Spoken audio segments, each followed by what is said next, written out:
کہ ہم امریکہ کی گود میں دینا اور اپنے منرلز کے کاروبار بڑھانے کے لیے ہم پاکستان کا سودا نہیں کر سکتے کریں گے 25 جولائی کو جماعت اسلامی کے تحت حق دو بلوچستان کی جو تحریک ہے اس کے تحت ایک بہت بڑا مارچ کوئٹہ میں ہوگا اور اس کے بعد یہ اسلام آباد کی طرف بھی مارچ کریں گے اور یہ پرامن ہوگا.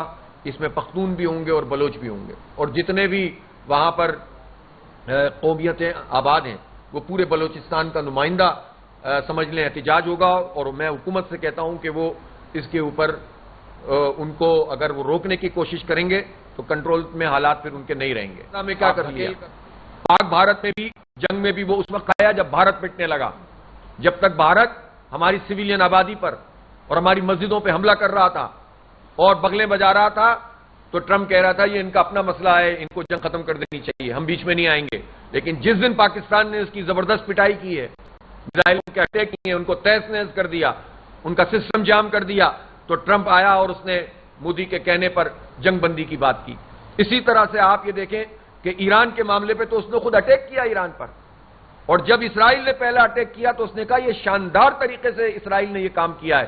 اور جب ایران کے میزائل اسرائیل میں گرنا شروع ہوئے, وہ بنکروں میں گھس گئے, افراتفری پھیل گئی, لاکھوں کی تعداد میں یہ صہیونی بھاگنے لگ گئے, تو ٹرمپ نے کہا کہ اب یہ جنگ بندی ہونی چاہیے. لہذا اس پورے عمل کو دیکھنے کی ضرورت ہے کہ ہم امریکہ کی گود میں دینا اور اپنے منرلز کے کاروبار بڑھانے کے لیے ہم پاکستان کا سودا نہیں کر سکتے. میں یہ بات واضح کر دینا چاہتا ہوں کہ ہمارے تمام اداروں کو بھی اور حکومت کو بھی یہ سمجھنا چاہیے کہ منرلز پر قبضے کی اس جنگ کو کا شکار پاکستان کے عوام کو نہ کیا جائے, خیبر پختونخوا کے لوگوں کو نہ کیا جائے, بلوچستان کے لوگوں کو نہ کیا جائے. اور جو ایک ڈیو پروسیس ہوتا ہے کسی بھی چیز کا, اس کو اختیار کیا جائے. ہم یہ افورڈ نہیں کر سکتے. ہم نے پچھلے 24 سال امریکہ کا ساتھ دینے کے نتیجے میں پوری قوم کو تباہ کر کے رکھ دیا ہے. اب اگر ہم مزید امریکہ کے ساتھ کھڑے ہو کر صرف اپنا دھندا کرنے کے لیے, چند لوگوں کے فائدے کے لیے یا وقتی فوائد حاصل کرنے کے لیے اگر ان منرلز کو سامنے رکھ کر قوم کے لیے سودے بازی کریں گے تو یہ قومی جرم ہوگا. یہ قوم جب آپ صحیح چیز پر کھڑے ہوتے ہیں, چاہے فوج ہو یا حکومت, جب انڈیا سے جنگ ہوئی تو پوری قوم ایک ہو گئی. ہم نے بھی اعلان کیا اور ہم نے کوئی کسی کے کہنے پر نہیں, ہم سمجھتے تھے کہ اس وقت ہمیں پوری قوم کو ایک ہونا چاہیے. لیکن جب آپ امریکہ کے ساتھ سودے بازی کریں گے تو یہی قوم آپ کا تعاقب کرے گی. اسی طرح اسرائیل کے معاملے میں بھی وضاحت تو کی ہے حکومت نے, جسے ہم اپریشیٹ کرتے ہیں کہ ہمارے امریکہ میں سفیر نے بھی کہا ہے اور باقی لوگوں نے بھی کہا ہے. لیکن کیوں ایسا ہوتا ہے کہ اپنے پسند کے صحافیوں سے اس طرح کی باتیں کروائی جاتی ہیں, یا وزیر جو حکومت کے ہوتے ہیں وہ اس طرح کے شوشے چھوڑتے ہیں کہ پہلے یہ ہو جائے تو ہم دیکھیں گے اور پہلے وہ ہو جائے تو ہم دیکھیں گے کہ اسرائیل سے کیسے بات کرنی ہے. اسرائیل سے کوئی بات نہیں ہوگی. یہ قائد اعظم کی پالیسی ہے, یہ پاکستان کی اسٹیٹ, پاکستان کے 25 کروڑ عوام کی پالیسی ہے. کوئی بات نہیں ہوگی اور ہم اسرائیل کو کبھی تسلیم نہیں کریں گے انشاءاللہ. اس لیے حکومت کو ان تمام چیزوں کو دیکھنا چاہیے. بہت بہت شکریہ آپ سب لوگوں کی تشریف آوری کا. دہشت گردی جو ہے بلوچستان اور خیبر پختونخوا میں بڑھ رہی ہے. بلوچستان میں تو حالات بہت زیادہ خراب ہے. سندھ میں جو ہے وہ جو ہے ڈاکو راج نافذ ہے اور پنجاب میں انہوں نے CCTV بنا دیا ہے پولیس مقابلے کرنے کے لیے. تو چاروں صوبوں میں یہ صورتحال پیدا ہو چکی ہے. اس پہ جماعت اسلامی کیا؟ جماعت اسلامی کا موقف بہت واضح ہے. ایک تو یہ کہ ہم دہشت گردی کی ہر قسم کی مذمت کرتے ہیں, خاص طور پر بلوچستان میں جو انڈین اسپانسرڈ, یہ بات تو ہم بہت عرصے سے کہہ رہے تھے. ہماری نہ فوج ISI اس پر بات کرتی تھی, نہ ISPR اس پر بات کرتا تھا, نہ حکومت اس پر بات کرتی تھی, اور بھارت سے مذاکرات اور تجارت اور آلو پیاز اور اسٹیل بیچنے کے چکر میں لگے ہوئے تھے. اور ہم کہتے تھے کہ بلوچستان میں جو انسرجنسیز ہیں اس میں انڈیا کا ہاتھ ہے, اور اسی طرح CIA کا ہاتھ ہے, امریکہ کا ہاتھ ہے. لیکن یہ ہاتھ کیوں کامیاب ہوتا ہے؟ اصل سوال یہ ہے. دہشت گردی کی روٹ کاز کو سمجھنا چاہیے. جب آپ بحیثیت مجموعی کسی علاقے کو مارجنلائز کرتے ہیں, جب وہاں سہولتیں نہیں دیتے, جب وہاں روزگار نہیں دیتے, وہاں انڈسٹریلائزیشن نہیں کرتے, وہاں پر لوگوں کو تعلیم کے مواقع فراہم نہیں کرتے, وہاں کے جو ریسورسز ہوتے ہیں ان ریسورسز کو, چاہے گیس ہو یا پیٹرول ہو یا منرلز ہوں, اس میں وہاں کی آبادی کا ڈیو شیئر نہیں ہوتا. اور ایک ایسا سسٹم چلتا ہے جس میں ایک اشتراک عمل ہو جائے مقتدر طاقتوں, حکومتوں, سیاستدانوں اور سرداروں کا, اور یہ سارے کے سارے مل کر عوام کا استحصال کریں تو اس سے غم و غصہ پیدا ہوتا ہے۔ اس غم و غصوں کو بیرونی قوتیں استعمال کرتی ہیں۔ اگر ملک میں آپ اپنے لوگوں کو سہولتیں فراہم کرو تو کوئی بیرونی قوت وہاں پر ایکٹ نہیں کر سکتی۔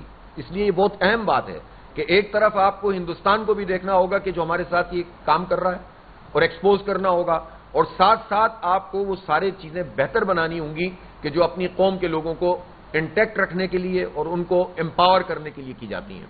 تو ہم یہ سمجھتے ہیں کہ خیبر پختونخوا اور بلوچستان کا ایشو بھی یہی ہے۔ خیبر پختونخوا میں تو 2001 کے بعد ہی یہ مسئلے بڑھے ہوئے، جب ہمارے اس پورے بارڈر پر لا کر سمجھ لیں ایک طرح سے امریکہ کو لا کر بٹھا دیا گیا، جس سے ہمارا بارڈر بھی انسیف ہو گیا۔ یہ ہماری پالیسیوں کا نتیجہ تھا، یہ امریکہ کی غلامی کا نتیجہ تھا، جس کے نتیجے میں ہم نے $150 بلین سے زیادہ نقصان کیا اور 1 لاکھ کے قریب لوگ شہید ہو گئے، جس میں ہماری افواج پاکستان کے کتنے افسران سپاہی روز شہید ہوتے ہیں۔ تو اس دہشت گردی سے نکلنے کا راستہ کیا ہے؟ گریٹر مشاورت، گریٹر جرگہ اور حکومت تمام اختلاف۔ سینٹ کے اوپر تو آپ اتفاقی رائے کر رہے ہیں، لیکن خیبر پختونخوا کے امن کے لیے اتفاقی رائے اگر نہیں ہو رہا وفاقی حکومت اور صوبائی حکومت میں اور تمام پارٹیوں میں، تو یہ سوالیہ نشان ہے کہ یہ پارٹیاں کر کیا رہی ہیں؟ مفاد پرستی کی سیاست کر رہی ہیں یا عوام کی سیاست کر رہی ہیں؟ لہذا ایک گریٹر جرگہ، گریٹر ڈائیلاگ ہونا چاہیے۔ جماعت اسلامی اس کے لیے تیار ہے کہ کوئی بھی پارٹی اس کو انیشیٹ کرے گی، ہم اس کو سپورٹ کریں گے، اور خود جماعت اسلامی انشاءاللہ ایک گرینڈ جرگہ، گریٹر جرگہ کرنے جا رہی ہے خیبر پختونخوا میں، خاص طور پر قبائل کے بھی ان تمام ایشوز کو جو ضم شدہ اضلاع ہیں اس کو بھی ایڈریس کرنے کے لیے، اور بلوچستان کے مسئلوں کو بھی انشاءاللہ ایڈریس کریں گے۔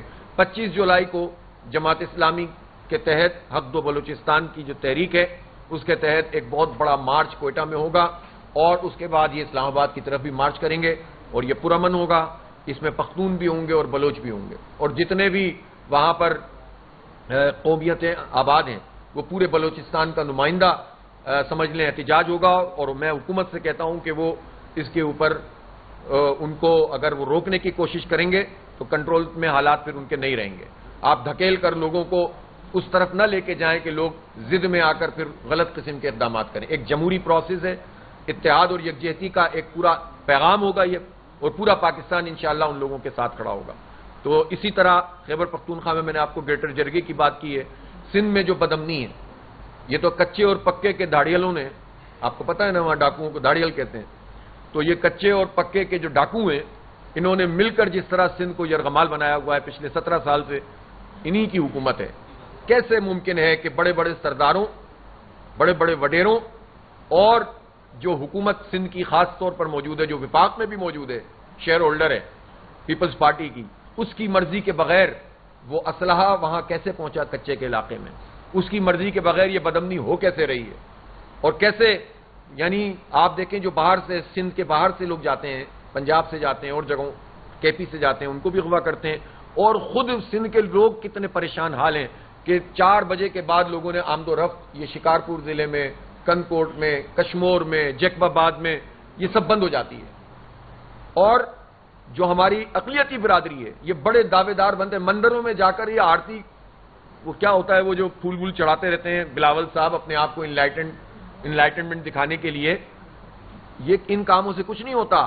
یہ بتاؤ کہ جو وہاں پر ہندو برادری تجارت کرتی ہے، دھاڑیل ان کو اغوا کر کے لے جاتے ہیں، آپ ان کے لیے کیا کرتے ہیں؟